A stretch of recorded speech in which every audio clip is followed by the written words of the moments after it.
Oke, baik teman-teman, kita mulai ya. Materi sudah di-download semuanya.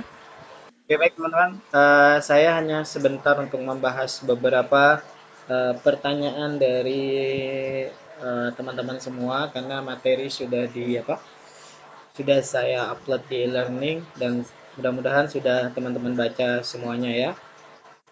Jadi mudah-mudahan pertanyaan ini sama semua, maksudnya bisa menjawab apa yang ingin teman-teman ketahui. Pertama, saya bacakan dari 40 menit. Ini dari Zirwani. Ada Zirwani? Saya mau bertanya tentang apakah tanggung jawab penugasan setiap bagian auditor itu sama atau berbeda dan apakah ada toleransi jika terjadinya kesalahan salah satu dari auditor. Oke. Biasanya teman-teman dalam setiap pekerjaan itu kita ada namanya job desk atau bagian pekerjaan. Nah, itu fungsinya biar cepat aja. Tapi itu memungkinkan kalau anggota timnya banyak.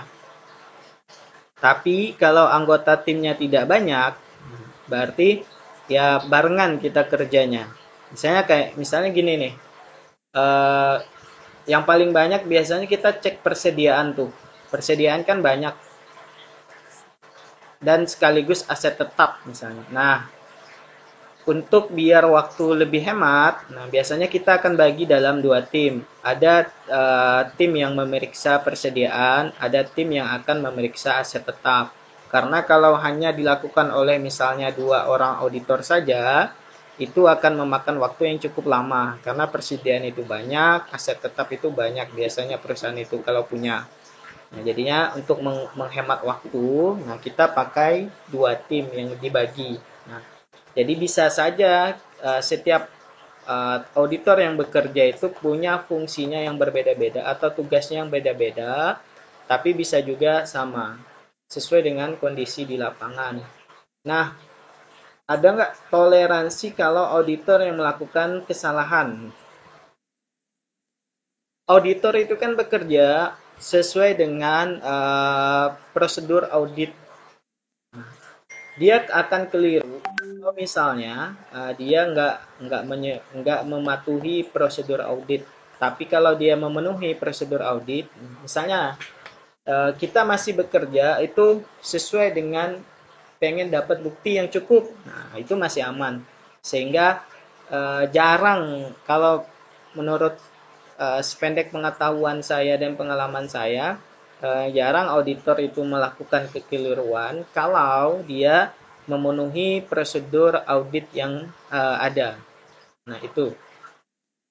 Selanjutnya dari Sylvia Marcella. Ada mahasiswanya? Oke, ada. Ada, Pak. Saya bertanya, apa alasan seorang auditor melakukan penugasan? Nah, oke. Eh, Fungsi dari auditor itu kan untuk mengecek kesesuaian. Nah, penugasan itu diberikan kepada auditor yang melakukan pemeriksaan sebenarnya dengan tujuan tadi untuk check and recheck kesesuaian dari proses penyusunan laporan keuangan dengan standar yang ada. Apakah sudah sesuai dengan standar atau tidak? Penugasan itu penting ya teman-teman, itu untuk dasar seorang auditor bekerja, terutama auditor internal. Jadi kalau tidak ada surat tugas atau penugasan dari pimpinan, maka dia nggak bisa kerja. Jadi auditor internal itu bekerja sesuai dengan surat tugas dari pimpinannya. Gimana Sylvia? Ada yang mau ditambahkan? Tidak, Pak. Paham. Makasih, Pak. Oke, dari teman-teman yang lain? Kalau tidak ada, saya lanjutkan. Dari Salsabila Nasution, dari akuntansi ingin bertanya, bagaimana langkah-langkah dan faktor yang dilakukan dan harus dipertimbangkan oleh auditor sebelum menerima suatu perikatan atau penugasan. Oke, kalau kita bicara auditor secara umum, artinya auditor eksternal gitu ya. Tapi ini juga berlaku untuk auditor internal. Yang harus pertama kali dipertimbangkan adalah knowing atau pengetahuan tentang cycle, bisnis cycle atau operasionalnya itu seperti apa. Nah, itu penting menjadi pertimbangan kita. Eh, Tingkat pengetahuan kita terhadap klien atau tempat kita bekerja kalau sebagai auditor internal itu poin. Tujuannya apa kalau kita kenal itu? Kita mempermudah pekerjaan kita. Nah, mudahnya nanti di mana? Mudahnya nanti dalam proses kita menentukan resiko audit. Nah, kan proses perikatan, proses audit itu kan akan memunculkan resiko. Bisa resiko paling tinggi itu resiko hukum atau resiko kegagalan dalam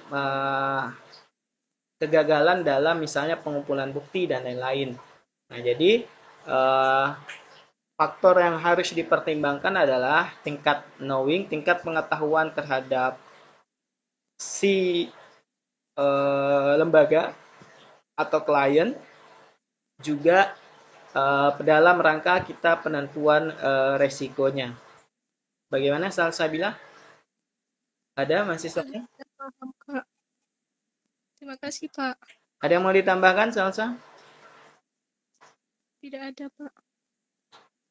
Baik, saya lanjut. Ingin bertanya, bagaimana aktivitas yang dilakukan dalam rangka mengumpulkan audit dan faktor-faktor apakah yang harus dipertimbangkan? Nah, tadi ya sama. Jawabannya sama dengan yang tadi karena ini mirip. Dalam misalnya tadi kita harus mengetahui dulu klien itu. Jadi kenal, kayak pepatah, tak kenal maka tak sayang. Nah, jadi kita harus mengenali dulu. Kalau kita sebagai auditor internal, kita harus paham betul dengan lingkungan kerja kita itu seperti apa. Kalau kita auditor eksternal, auditi atau klien kita itu harus kita cari tahu dulu informasinya. Dia bergerak dalam bidang apa, koneksi bisnisnya di mana saja. Terus kita berusaha untuk menggali aktivitas yang sering dilakukan itu apa. Nah, jadi dari situ kita bisa menyusun perencanaan audit yang lebih matang. Sehingga tadi bisa mengurangi resiko-resiko yang akan muncul ke depan. Baik tadi yang saya sampaikan, apakah resiko hukum ke depannya atau resiko kegagalan dalam proses audit tadi. Gagal dalam proses audit itu apa tadi? Gagal misalnya dalam pengumpulan bukti atau kita gagal dalam membaca situasi